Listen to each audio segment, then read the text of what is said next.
So I was totally decided that it's Dubai. I want to try my luck and just exist here. Hello Littlesilver family, welcome back to my channel and welcome to this episode. And I'll be sharing my journey to the United Arab Emirates, and I'm going to be letting you know why I came here, how you can be able to find a job here, where to start adapting to the job and carrying on through. It has been quite an interesting journey and I have loved the process. As a disclaimer, this is my journey, it's my experience. Some people have different experiences and it doesn't mean like there is a formula to your life. There's no formula to life. Different experiences, different adventures, and we are all living the same life. The reasons I came to the United Arab Emirates may not concur with some of the reasons for other people, because people go to other places to look for better opportunities, to like find better working environments or find a living and support their families back home. So my journey is quite actually funny, so funny. I decided to come to the United Arab Emirates because first I already had a visa. Like me and my ex-boyfriend had planned to come to Dubai for a visit for the second time. Everything was planned, but his leave was denied because he used to work in Afghanistan. I was in a long distance relationship. I had processed the visa, and for a tourist visa, when it's processed, you have a time limit which you're supposed to, I don't know if it's within 30 days, which you're supposed to enter the country, otherwise the visa is invalid. And I had freshly quit my job and I was going all out. I just wanted to just be somewhere. Wanted to be like somewhere. That was in February 2019. So I came to Dubai in February with it was a 1-month visa that time, and I decided I already quit my job. I need to find a new environment. I needed just new energy, like somewhere else, new energy. So my reasons so funny. So I needed to find new energy, new environment. I was just maybe mentally exhausted from, some of it was from family, not just some family pressure, misunderstanding. We didn't fall apart. I'm the firstborn, and I felt at the time I was trying so hard.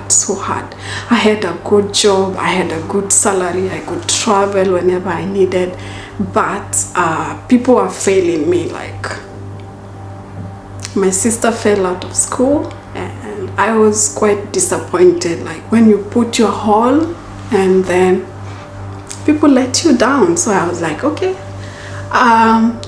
So I decided, okay, let me come to Dubai. I needed to find new energy, but part of it was like to find self-healing. I wanted to find myself, at least dedicate time for myself.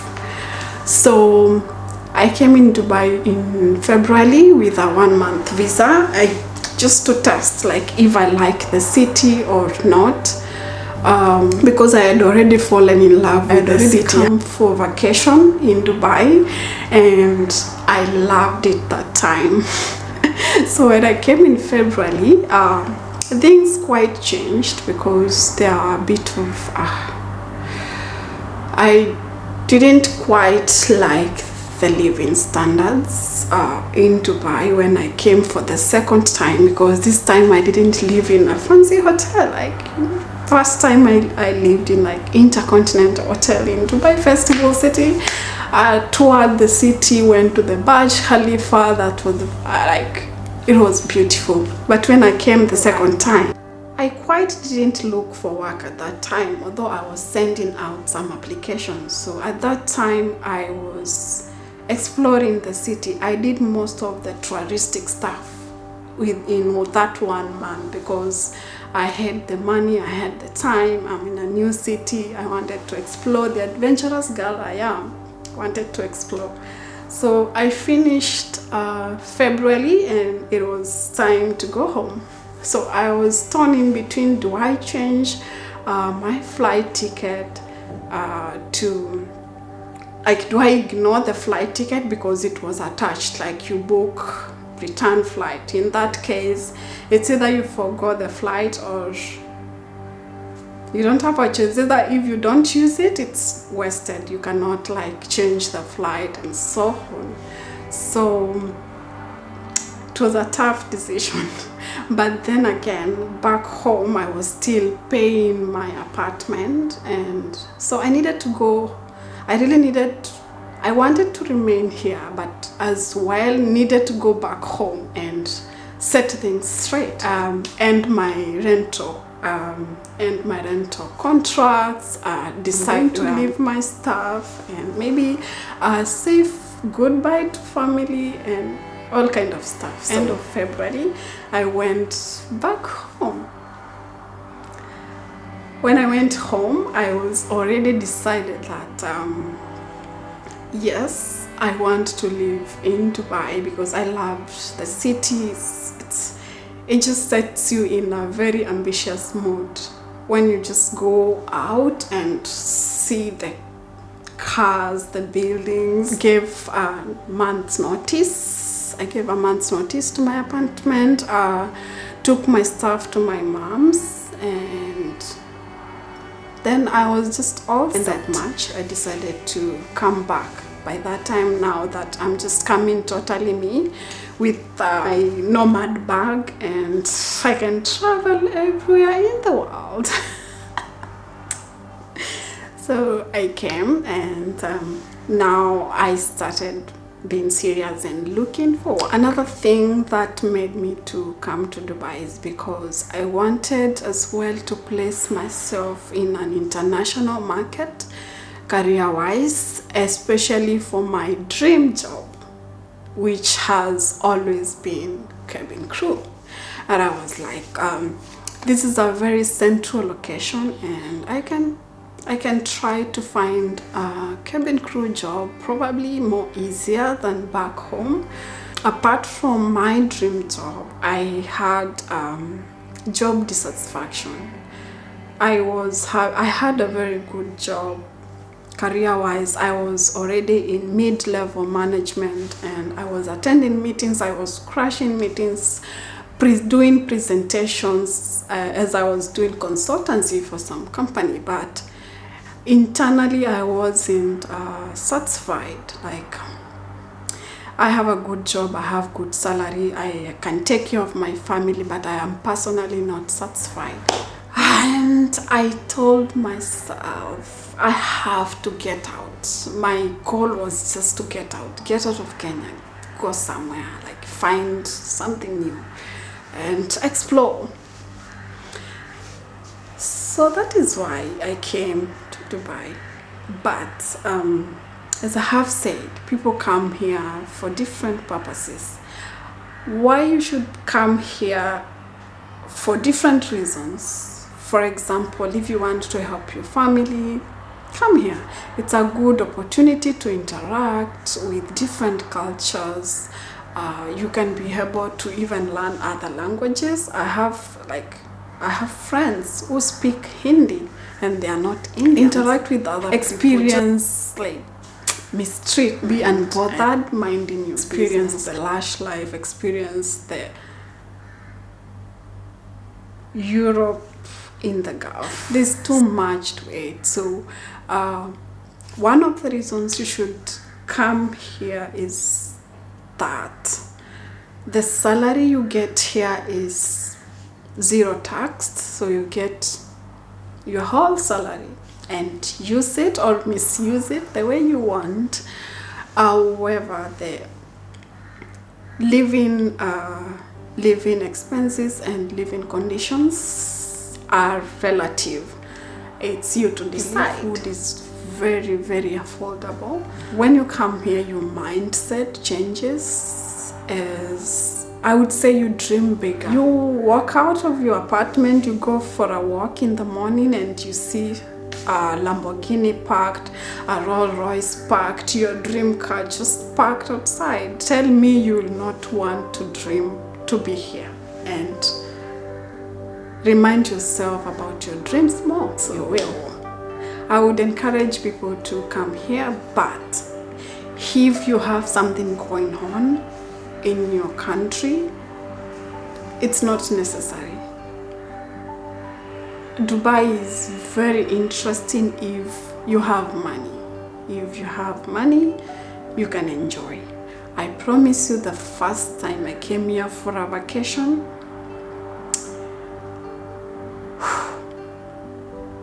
I had the time of my life. So where did I start first? So first, to get a job in Dubai, you can get two ways. First, you can get a job through an agent, whereby they get you a job and then you can come to Dubai. Secondly, you can get yourself a tourist visa, which I did. Come to the city and go to interviews, apply for jobs and get a job. Once you get a job, your tourist visa is converted to a work visa. Thirdly, there are some people who get a job directly, like big companies. Like I have had a testimonial of a Tanzanian friend who got his job through direct company, like Huawei. He works for Huawei, so he got a job directly from the company, so the company processed everything. Getting a tourist visa, where did I start? I got my tourist visa through an agent. That time I didn't know. I came to Dubai knowing no one. I didn't know anyone. I didn't have a friend. So I went to View Park Towers. There are a lot of Middle East agencies there, and processed my visa. I got it from the same person. The first time I came for holiday, the second time I came to test the waters, the same person, and the third time I came, I got visa process from here because I had already met friends. You cannot process a tourist visa by yourself because you need what they call a sponsor. Sponsor means it's like a guarantor. It's either a friend, because some type of visas here, like for example, if I have a freelance visa, I can sponsor my family. For a tourist visa, all you need is your passport. They don't need really much, although they'll ask you for a bank statement, but not quite considered. That's all. And then it's maximum 3 days, but even these days you get your visa within a day. Then I came here on tourist visa and started the process. After the tourist visa, you get a flight ticket. So this time, when you are at your home country, mostly for tourist visas, they don't allow you to come to the country. Even, for example, in Jomo Kenyatta International Airport, I'll not be allowed to exit the country without a return ticket. And another thing I didn't know is that I had booked 2 tickets. My first ticket to come here was through Egypt Air, and my return ticket was through Oman Air. So because I was just searching a fair option to get. But when I got to the airport, they said you have to book your return ticket from a single airline. So always have a backup cash. So I just sat down at the airport. I cancelled my Oman return ticket. Luckily enough, it was instant refund. However, even if they didn't refund immediately, I could still book my flight. But this is information that I knew the day I was supposed to travel. I didn't know it before because I think I called the airline before and they said, no, you cannot use that. But then I was like, okay, what I did, I went to the airport early and checked with them. So I had enough time to do all this cancellation, to do all the rebooking and sort things out.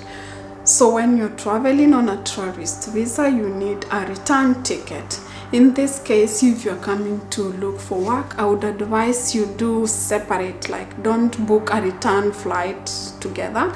You can book separately. Book a one-way flight to the country and another one outside the country. And you can always, when you come into the country, you can always open up like the return ticket. You can decide, if you find a job, the return ticket you can decide to cancel, or you can decide to open. You can keep it as an open air ticket, like you can go home anytime you need to go home. And in that case, it will not be a waste, because if you come with two-way ticket, it's it doesn't save you money. And if you become, for example, frustrated in the job market, or if you find a job, it could be hard, like the decision on when, or because sometimes the interview process and finding a job is not guaranteed. Sometimes interviews will not get back to you and you cannot be certain when you want to go back home. So that's it. And then the place to live. How can you find the place to live? I'm such a risk taker. I knew no one, so I just came. How I found my accommodation, I didn't know people just walk into a building and find accommodation. So for the first time, I booked through an Airbnb, and I'll give a breakdown of like how much you need for accommodation. Another way you can find accommodation is you can find through hotel booking sites. Some hotels offer the alternative of having apartments with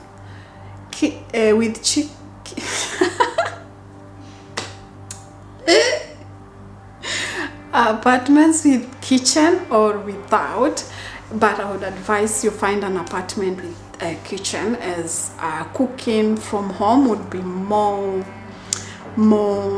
money saving for someone who has a budget. Alternatively, you can connect with people and try to see if they can try to help you find accommodation before you arrive. In that case, then it would be easier, and that's the other way. So how much did it cost me to come and live in Dubai for 3 months?